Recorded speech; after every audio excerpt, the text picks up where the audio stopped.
We've all got pet peeves. Today I want to share with you some of my songwriting pet peeves. These are like the lens through which I view both my songs and others. You may have noticed an uptick in songwriting content here on the channel, and that's because I'm launching a new songwriting course.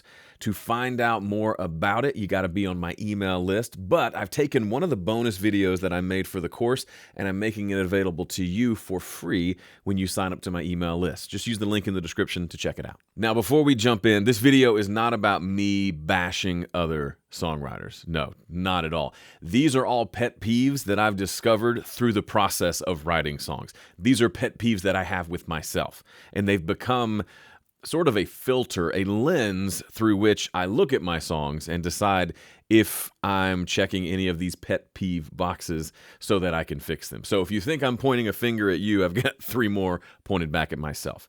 Now, the question might be, okay, Joe, but why should we listen to you? Well, if you've listened to my music, if you've heard what I've done here on the channel, or you've looked up me, Joe Gilder, on your favorite streaming platform, and you like the songs that I'm writing, this is going to give you a little bit of an insight into how I go about writing those songs. But first, I want to hear from you. What are your pet peeves, or what are the mistakes that you tend to find yourself making in the songwriting process that you're trying to rectify? Leave a comment below and let us know. I've got 7 pet peeves we're going to cover today. Let's jump into the first one. Hello everyone, thank you for coming to my show. I've got a new song for you that I've never played for anyone before, and I'm probably going to make a lot of mistakes when I play it because it's new and I don't quite know how to play the chords super well, and I'm having a hard time remembering the lyrics, but just don't be mad at me. I just want to play you a song. Boo, I hate it so much. Pet peeve number 1, disclaimers. One of the best pieces of advice I got from a songwriter friend of mine, I came off stage and he said, no more disclaimers. Because I would get up there and I would do that exact thing, talk about it's new and I'm going to make a mistake and I hope I don't forget or hear the lyrics because I just nobody cares. Nobody cares. That's just your insecurity rambling. Nobody likes it and it makes them uncomfortable, so stop. Here's a song about writing a song about writing a song. Number 2, writing about songwriting. Maybe it's just me, but there's this thing that happens when we get into songwriting and the only ideas we can come up with are about how we're writing a song. People just want a song. They don't want to hear about the writing of the song, just like I don't think I'd want to read a novel about writing a novel necessarily. So let's not do that in our songs either.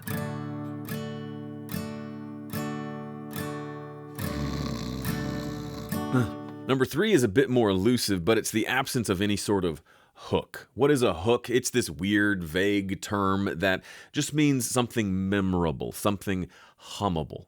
So yes, that's the kind of thing we talk about in the production process, but I'm talking about the song itself. Just you and an instrument, that song should have some memorable things happening musically in it, other than just the vocal and the vocal melody. So the chord progression should have some unique little twist to it, or maybe a little melodic bit to it, or a cool rhythm that makes it a little more unique than anything you've heard. Now, I get that we're all talking about the same 12 notes, the same handful of chords, so there's nothing new under the sun in that sense. But you'd be surprised what adding a little more effort into how can I make this a little more interesting from a listener standpoint.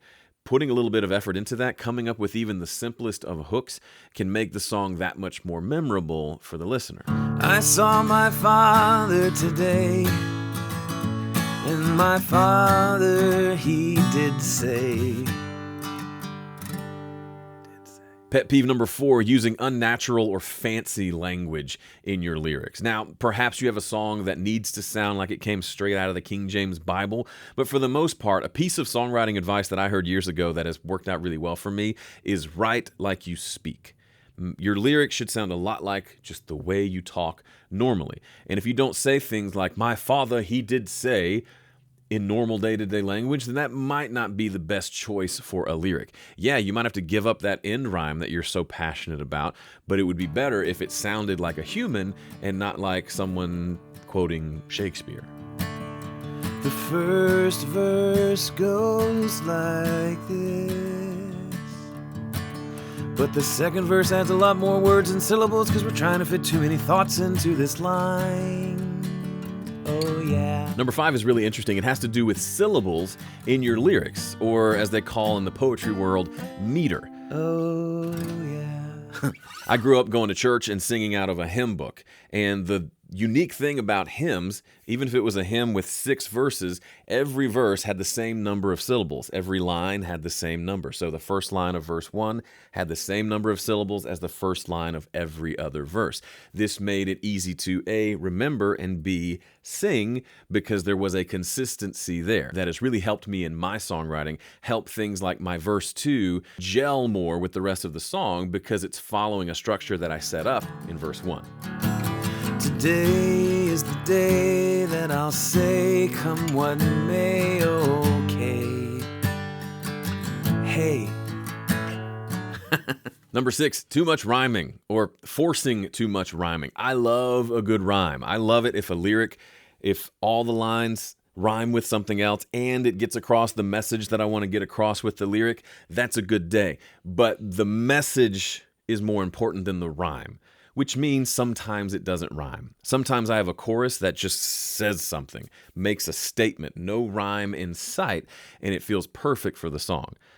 More often than not, you've probably heard songs, maybe you've written songs where you forced something to rhyme and it didn't make any sense, or it was not what you were trying to say, but you found something that rhymed and you just went with it. There's nothing wrong with that, but it's worth the extra digging to say the thing you want to say and then to figure out ways to make that rhyme, if that makes sense, but be willing to let go of the rhyme for the sake of the message. Pet peeve number 7 will be the most controversial, focusing on quality without also simultaneously focusing on quantity. The hard fact is, at least for me and for most people I've talked to and most professional, lifelong, world-class songwriters, they have to write a lot of songs in order to write good songs.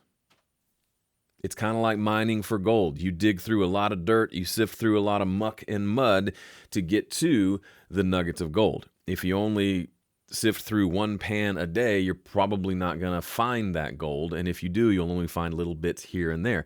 But if you sift every day and you sift hundreds, thousands of times, guess what? It's going to be much more likely that you find gold. Songwriting is the same way. If you plan to write one song and then work on that song for the next year to make it perfect, you would probably write better songs if you wrote a song every week for that year versus working on one song for the full 12 months. By the way, here's some good news. A lot of people think of songwriting as this thing you're just born with. That's not true. It can be learned. It is a skill you can learn, just like learning guitar, just like learning how to lift weights, just like learning how to do woodworking, anything. You can learn this skill. You just have to learn from someone who has gone before you. So whether that's me or somebody else, if you have a little bit of a desire to get into songwriting, it's a worthy pursuit. There's almost nothing in the world like the feeling you get from connecting with another human because of something you created, because of a song that you wrote. I love mixing, mastering, music production, recording. I love all of that, but only because I love the song itself. If you haven't dipped your toe into songwriting, I encourage you to consider it because it is a blast. It's difficult, but it's totally worth it. Thanks so much for watching. If you missed the last video, you can check it out here where I walk you through some of my favorite songwriting tips.